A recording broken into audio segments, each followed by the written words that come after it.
The Congress spokesperson. We're joined by Arshpreet Khadiyal. Your reaction, to these results that we're seeing from Munagod, where the Congress is a distant third. Thank you for the time. First, we humbly accept the mandate of the people. We thank the people who went out to vote.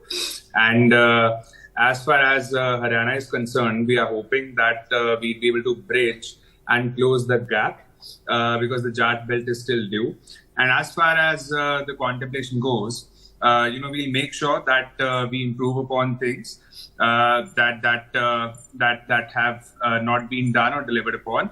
And I'll just say one thing, that is a famous saying, "Haar ke jeetne wale ko bazigar kehte." In the 2024 elections, actions are going to be speaking way louder than words, and the Congress party will come back with a big sweeping victory in the 2024 elections. And these assembly elections, no doubt, are indications, but they're not significant. And we will make sure that the Congress party comes back with a bigger and better position in the 2024 elections. All right. So let me get your opinion on the Adhampur constituency and those results coming in. As you know, we're discussing, perhaps, the Telangana result is not something that, you're going to speak much on. But yes, Adhampur initially did seem the Congress was giving a fight, though now the Bishnoi is now has increased his lead by quite significantly.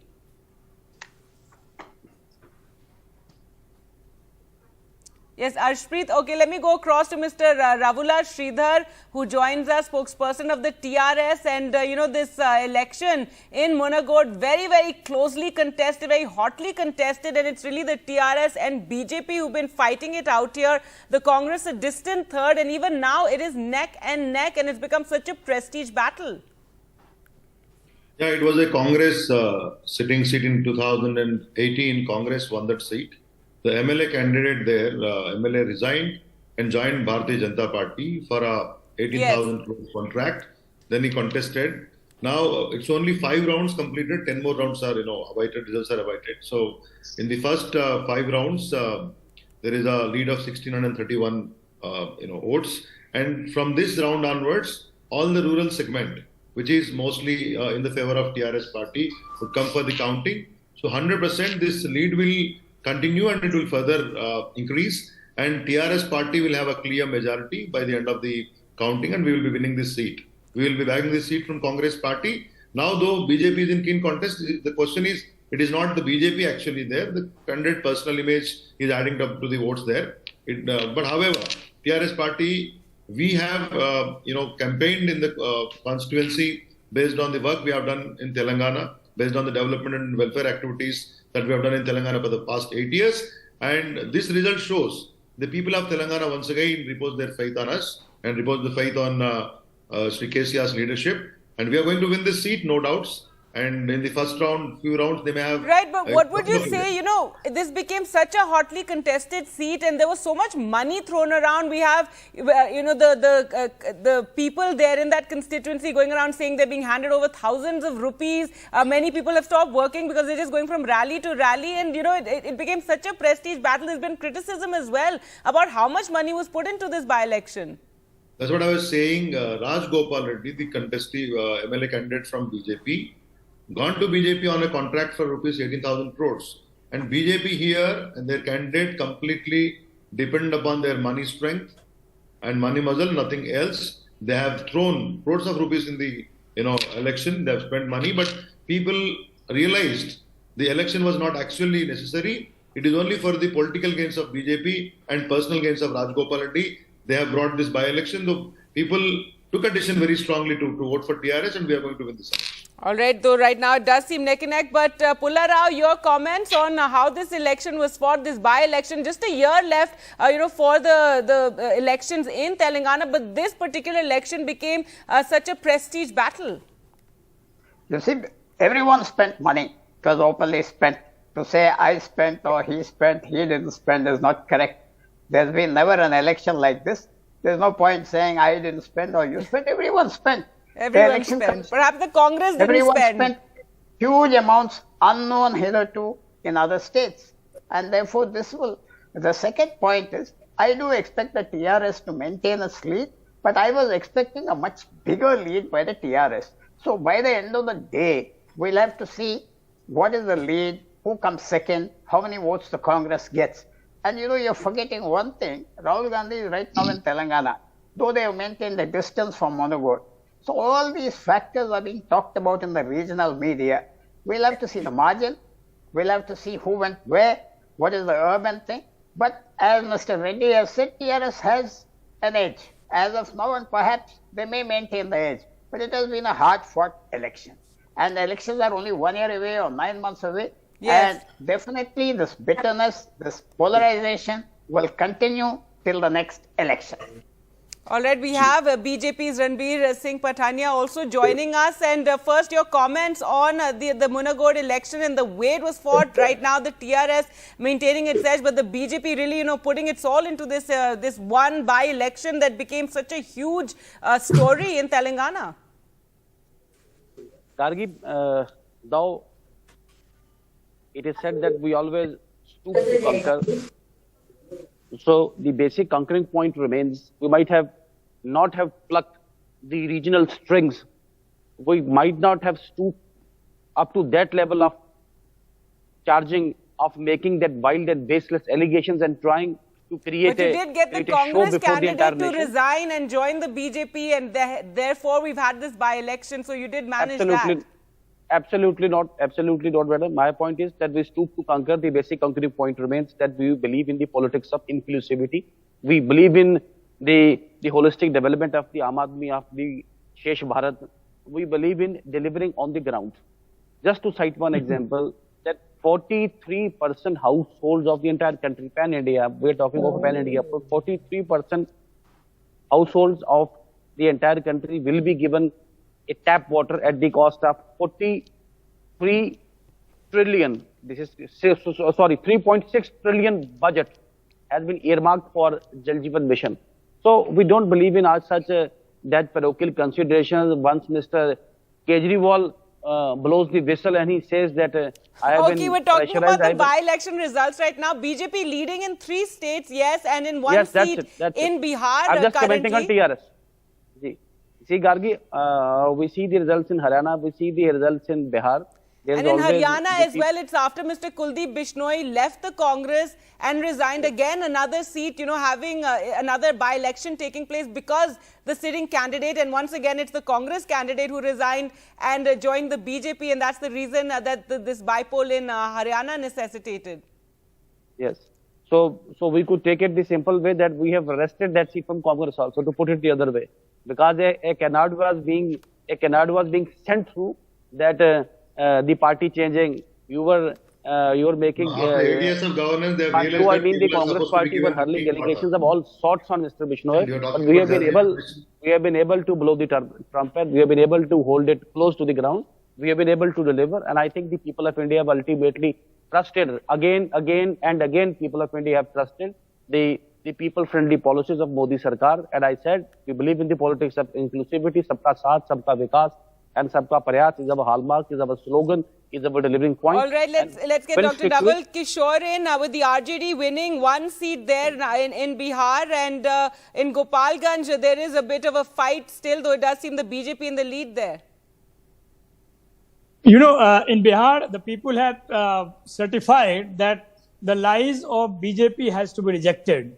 Gargi, you must have seen, despite being 20 months in the government in Bihar, the BJP, which has promised 19 lakhs jobs, we are not able to give 19 jobs. And this is the result that the BJP is being rejected. And Mokama, you have seen with huge margin, RJD candidate has won.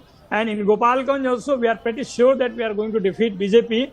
And so right now, it's the BJP leading. It's neck and neck in Gopalganj. Mokama, yes, your candidate has won.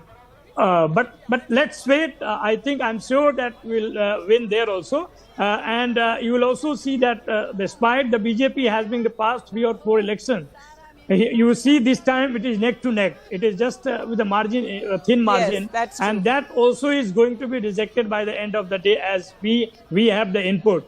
Anyway, what BJP is facing in Bihar is that the lies have been caught by the people of Bihar, and incidentally they are giving a result in favor of Mahagathbandhan, that what BJP has been saying and promising to the people of Bihar and people of India is completely hollow and lies, and that has started being rejected from the Bihar, and it will have an implication at all India level in the time to come. That is what BJP is being given message in Bihar. All right, Ranbir Singh Patania, your reaction to that, and yes, in Gopalganj, while the BJP is in the lead, the RJD has given a good fight there. Madam, Rashtriya Janata Dal, from the last 3 or 4 decades, it stands an ideology, it stands a policy, it stands a program. Just for engineering defections, planning, we could say conspiracies at the national level, Rashtriya Janata Dal has not been able to deliver on ground. Bihar still remains a tail ender in the entire country. So I have seen the statement of the Deputy Chief Minister Tejasvi Yadav that we contribute to 40 seats and we are not being given our share. Then who was responsible for that? You had been at the helm of the affairs for decades and again in Bihar. You had been the part of Central Bharat Sarkars also. Your people remained nominees in the Bharat Sarkar, and now you want to cry over spilt milk. You want to turn the tides in your favor by such truths and all that. You stand exposed. We have an impressive show. Though you are the ruling government in Bihar, we have an impressive show in Bihar. We have an impressive show in Gopalganj also, and I am hopeful that we will click through in Gopalganj this what the inputs are if they are to be believed as on ground. So you could see the turnaround. Ultimately, they stand exposed, and this politics of opportunism, this post-poll, you fight elections, you indulge in a cockfight with each other, and the person with whom you were indulging in cockfight, you embrace him overnight. All right, politics of opportunism. I think that's the sentiment of our times. But yes, Naval Kishore, your quick response to that. Yeah, look at him. He is talking of politics of opportunism. The party, along with Modi ji, is busy in buying MLAs, and here in Bihar, his partner has rejected them, and that is he is saying political opportunism. The Bihar have shown that what has changed in Bihar is not just government, it has changed the politics of the country, and that is why the BJP is bothered, and they are fearing that they will lose everything that they have right now, and that is why they are targeting. I'd like to get Arshpreet Khadial back in here just to, talk about the Congress. You've lost, the seat in Telangana, you're distant third there in Munagod, and then in Haryana as well, in Adhampur seat, the Congress is, the distance is, the BJP has been gaining. So where is the Congress? What do these bypolls mean for you? See, number one, no doubt the bypolls, are important, but they're not as significant as some parties are trying to claim it, because in the 2024 elections, a lot is going to be happening. These are just, a handful of bipolar seats that are happening. However, number one, we have given our best. We will keep on fighting. The good fight goes on. Winning and losing is a part and parcel of the game. What really? Now you want to add a point? Yeah, am I audible? Yes, go ahead. Yes. So see, winning and losing is a part and parcel of the game. The good fight continues. No matter what, the good fight would continue. However, the Bharatiya Janata Party spokesperson said, "Sabka Saath and Sabka Vikas." The Bharatiya Janata Party's words and actions are contradictory to each other. They say there is no Saath and there is no Vikas at all whatsoever. In fact, due to breaking of the MLA, a bipoll has happened. And do they realize the fact that when a bipoll happens, it leads to spending money, it leads to spending energy, it leads to spending resources. The governance suffers. Even though the Bharatiya Janata Party might be able to gain a seat or two, but at the cost of people, at the cost of governance, at the cost of development. The seat has been suffering from so many months, and this is what the Bharatiya Janata Party is all about. They're all about campaigning and voting and, just taking seats, not governance, not work, not development, not Vikas, right. not class, Let me get in Raghula Sridhar Reddy here. He wanted to make a point earlier. Yes, go ahead. And I do understand this point of, these by-elections being necessitated because of candidate switching and then so much money having been spent there. See, it's not the question of money and all that. I already have told you that the BJP candidate purely depend upon the money power, and they have done that. And as a ruling party, TRS, we have done the welfare, we have done the development. We don't have to get into that kind of activities and all. And my BJP friend is saying that, they are now planning to, after 8 years of governance, Narendra Modi ji realizes that the country, people need to be given drinking water. The Jal Jeevan Mission. And Telangana already is a state declared in the parliament that we are the only first and biggest state giving potable drinking water to all our habitations in the state. Now, who is ahead of it? And you are talking about opportunistic politics and all that. Now, Andheri is showing you. The Shiva Sena is leading there of Uddhav. And Bihar. Well, that's because the BJP didn't put up a candidate in Andheri. But final word, Pulla Rao, what does this mean for opposition unity? Because going ahead to 2024, can the opposition all work, these parties work together to challenge the BJP? That is the big question. What role will the Congress play there? What role will the TRS play there? You know, all these questions. And that's something that, that's why watching these bypolls is so interesting. But one thing, if you're only referring to Telangana, what has happened is, from the formation of the state in 2014, there were three forces. The BJP is now, if it continues this kind of votes, there will be two forces left, TRS and BJP. Congress has gone back. So Telangana might become a bipolar state. One regional party, one national party, unless the Congress bucks up. Across the nation, it is now up to TRS. The leader says, I'm going national. It is up to him to get the Congress to work with him or not work with him. If he cannot get the Congress to work with him, his idea of being a national alternative will be very difficult. So first he has to see and reach out to all these parties which are not going with him, and then you can talk about opposition unity. Is KCR ready to stretch his hand out to Congress or not? That is the question. And what he will do after this election is something we are eagerly waiting for. All right. Well, May I just say one thing? May I just say one thing to conclude? See, the Bharatiya Janata Party taking digs at us, let me remind them one thing. There was a point of time when they were at 2 seats, and today they have won twice at the Lok Sabha elections. Therefore, we are at a way better position, at a way better situation, and we will come back stronger and way better than they ever have. All right, well, we have to leave it there. Completely out of time. Thank you so much all for joining us. And BJP leading in 4 of those by-elections, the 7 by-elections that took place. We'll continue to track them right here on NDTV. Do keep watching.